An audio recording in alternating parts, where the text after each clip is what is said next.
La haula wala quwwata illa billah. Sedangkan apakah pendidikan Islam akan menjadikan anak-anak didik kita itu seperti itu? Tentu saja kita ini diperintahkan oleh Rasulullah SAW untuk bekerja. Bahkan di dalam hadis yang sahih Bukhari dan Muslim, ala kulli muslimin an yatasaddaq. Hendaknya setiap muslim itu bersedekah. Fa illam yastati' falyas'a ila an yatasaddaq. Bahwasanya seorang muslim itu harus bersedekah, kata Rasulullah. Ala kulli muslimin. Hendaknya setiap muslim itu bersedekah. Jika dia tidak mampu, fa illam yastati', jika dia tidak mampu, falyas'a, hendaknya dia itu bekerja. Untuk apa? Ila an yatasaddaq, supaya bisa bersedekah. Subhanallah. Itu perintah Rasulullah SAW. Sehingga kita ini terkadang yang menjadi motivasi kita untuk bekerja adalah bukan hanya sebatas supaya kita ini terbebas dari meminta-minta, tapi lebih daripada itu supaya kita bisa bersedekah. Li ayah tatiba ahadukum, salah seorang kalian mencari kayu bakar, pemayati ila suq, lalu kemudian dia datang ke pasar, dia berjualan kayu bakarnya, itu lebih baik daripada min an yas'alan nas, daripada dia meminta-minta kepada manusia. Sekarang jumlah peminta-minta di Indonesia ini semakin banyak. Sekarang kita harus pahami apa yang dimaksud dengan peminta-minta. Jadi peminta-minta itu bukan hanya sebatas orang itu menjadi pengemis, tidak. Di Indonesia ini modelnya banyak sekali. Maka gampangnya adalah jika seseorang itu meminta harta kepada kita dan dia tidak memiliki kontribusi apapun, maka dia seterusnya adalah pengemis atau peminta-minta. Apapun itu, entah itu manusia silver, entah itu di jalan pakai kemonceng lalu minta, entah itu namanya pengamen, entah namanya odal-odal, atau bahkan yang jaga-jaga di Indomaret ataupun Alfamart. Mereka itu tidak memberikan kontribusi apapun dan tiba-tiba memaksa meminta. Ini termasuk meminta-minta. Kenapa? Apabila kita ikhlas memberi karena dia berkontribusi, berarti kita membayar kontribusi dia. Tapi jika kita tidak merasa bahwa dia berkontribusi kepada kita, terus dia minta, berarti dia adalah meminta-minta. Dan sekarang semakin hari semakin banyak. La haula wala quwwata illa billah. Maka itu Syekh Said Mustafa mengatakan bahwa namanya fakir, namanya miskin itu karena dua hal. Pertama, karena takdir.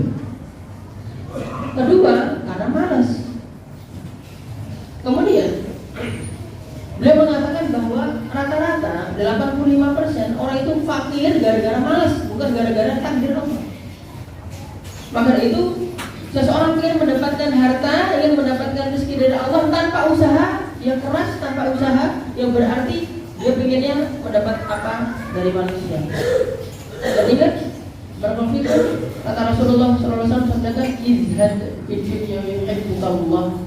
Zuhudlah kamu dalam di dunia ini, saya Allah mencintai kamu. Wazhad fima fi aydin nas, bagi riwayatin fima indan nas, yuhibbukan nas. Zuhudlah kamu merasa tidak butuh terhadap apa yang ada di kantong-kantongnya manusia. Hartanya manusia, yuhibbukan nas, niscaya manusia cinta kepadamu. Itu. Dan hadis ini ternyata kurang diamalkan oleh masyarakat Indonesia. Kemudian ketika seseorang ingin makan dari rezeki Allah, gimana caranya? Allah sudah memberikan jawaban. Di dalam surat Al-Mulk ayat 15, "Huwallazi ja'ala lakumul arda zalulan famshu fi manakibiha wa kulu min rizqihi." Huwallazi, dialah Allah yang apa? Ja'ala lakumul arda zalulan, menjadikan bumi ini mudah dilalui, zalulan, mudah dilalui. Bahkan gunung-gunung pun ada yang tinggal di gunung-gunung, di dekat-dekat pantai ada yang tinggal di dekat-dekat pantai. Apalagi kita di sini, bumi ini mudah dilalui, mudah ditinggalin. Siapa yang berikan? Allah yang berfirman. Karena mudah sekali bumi ini dilalui, ditambah firman Allah Taala, "Huwallazi ja'ala lakumul arda ma, huwallazi ja'ala lakum ma fil ardi jami'an." Dialah Allah menjadikan untuk mengetahui apa yang di bumi. Setiap apa yang di bumi untuk kamu. Kata Allah. Dalam surah Al-Baqarah ayat 29. Di sini kata Allah setelah menjelaskan bumi itu seperti apa, Allah Ta'ala firmankan, "Famshu fi manakibiha." Berjalanlah kamu di penjuru-penjuru bumi itu. Wa kulu min rizqih, dan makanlah dari rezekinya Allah. Sebelum Allah Ta'ala memerintahkan kita untuk makan dari rezeki Allah, makan dari bumi ini, perintah Allah adalah famshu, berjalanlah. Jawabannya adalah apa? Berjalan. Maka itu anak-anak muda zaman sekarang, kenapa nganggur? Gara-gara mager, malas gerak. Gara-gara mager. Karena mereka hanya di rumah saja, mainnya HP, naudzubillah min dzalik, kemudian pengen uang, akhirnya sholat, akhirnya judi. Saking malesnya. Maka itu kita berdoa kepada Allah Subhanahu wa taala, Allahumma inni a'udzubika minal hammi wal hazani wal ajzi wal kasali. Wal ajzi wal kasali. Apa artinya wal ajzi wal kasali? Al ajz tidak mampu, lemah. Dia mau tapi tidak mampu. Wal kasali, dia mampu tapi tidak mau. Ini penyakit. Kita minta sama Allah setiap pagi dan petang juga begitu. Allahumma inni a'udzubika minal kasal wa su'il kibar. Malas. Itu penyakit yang menjadikan seseorang terhalang mendapatkan rezeki Allah Subhanahu wa taala. Maka dari itu seseorang harus bergerak, bergerak, jalan. Setelah subuh jangan tidur lagi. Allahumma barik li ummati fi bukuriha. Ya Allah, berkahilah untuk umatku di waktu paginya. Maka kata para ulama, kita menjelaskan hadis ini. Di sana ada seorang sahabat namanya Sakhr al-Ghamidi. Sakhr al-Ghamidi, beliau itu sebagai seorang pedagang yang apabila setelah subuh itu pasti langsung mengirim anak-anak buahnya itu. Maka kemudian Allah berikan rezeki kepadanya dengan rezeki yang banyak. Berjalan, temui bulan-bulan, temui saudara-saudara, temui kenalan-kenalan, semuanya. Maka itu berjalan ini penting supaya seseorang bisa mendapatkan rezeki. Aku lakukan yang ada astagfirullah, innahu ghafurur rahim. La razaqakum kama yarzuqut tayr. Niscaya kalian akan diberi rezeki oleh Allah sebagaimana Allah memberikan rezeki kepada burung. Taghdu khimasan, pada pagi hari dia berangkat dalam kondisi lapar, perutnya kosong.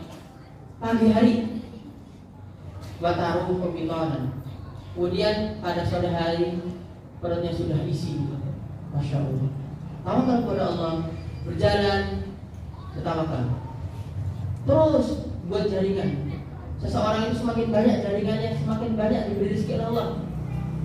Seperti seseorang itu melihat, coba kita lihat bagaimana laba-laba ketika membuat jaring 1, 2, 3, 4, nambah lagi 1, 2, 3, 4, terus sampai banyak jaring itu dia tidak tahu. Bisa jadi kupu-kupu nempel di sini, serangga nempel di situ, dan seterusnya. Kita nggak tahu. Sama.